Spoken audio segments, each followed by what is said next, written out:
crystal. Habit of crystal, right? So what is habit of crystal? Basically,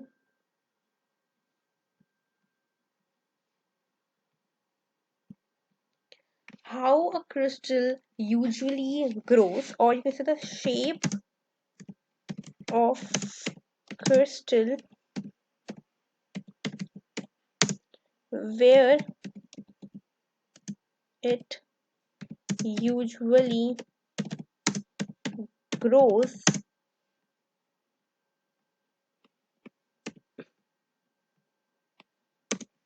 The shape of crystal where it usually grows is known as habit of crystal. Like for example, we have like in our previous video we have discussed about polymorphism and isomorphism.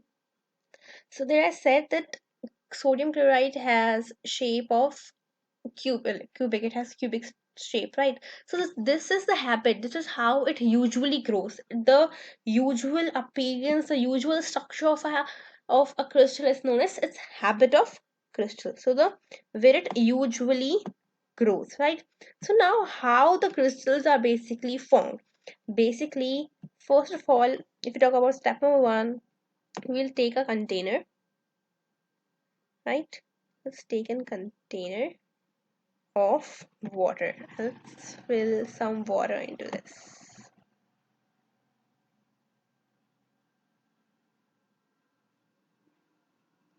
So let's fill water into this. Right? Let me get over here. This is water, right? Let's add some sodium chloride into this. Add sodium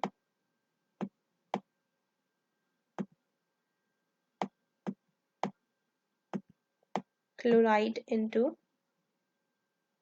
this, right? Now we will stir it and we'll make a saturated solution.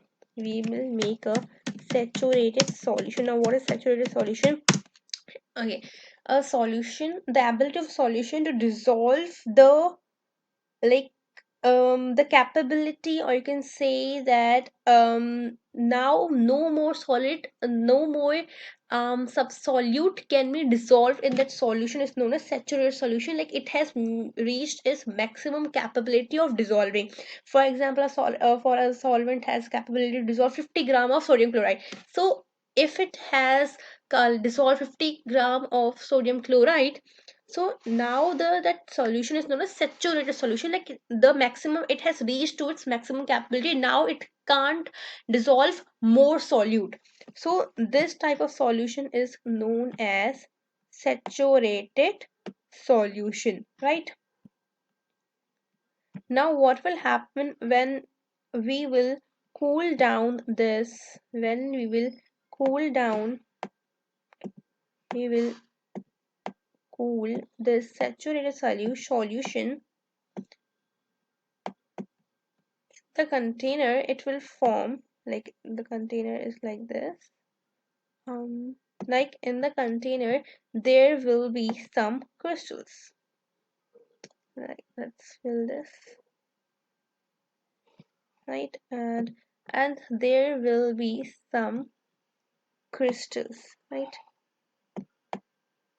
Like in the bottom of the container there will be some crystals. So as you can see over here, how the crystals are formed. Crystals are formed, right? But what if we change the condition? What if we change the condition?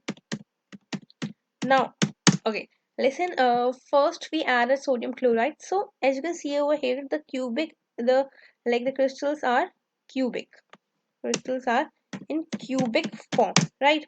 Now, what if we change the condition? If we change the condition,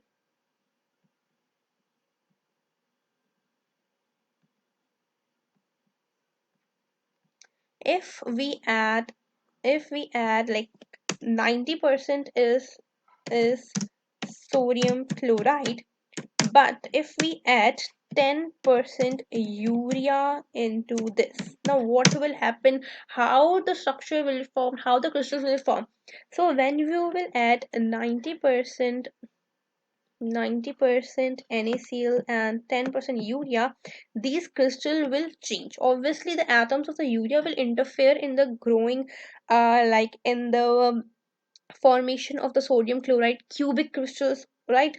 So now these crystals will be changed into, now these crystals will form another structure by the addition of urea. If we add urea, so now they will form a new type of crystal known as octahedral, right? Now octahedral will be formed. Octahedral will be formed if we change the condition. Like if we put, first we put 90% of sodium chloride, then we added 10% of urea into this. Obviously the atoms of the urea will interfere in the formation of the crystal of cubic structure, right?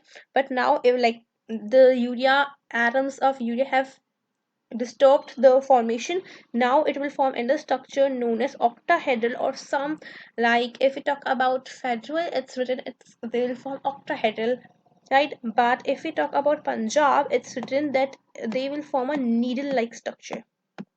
They will form a needle like structure. So it varies book to book, but you can write it will, so they will form needle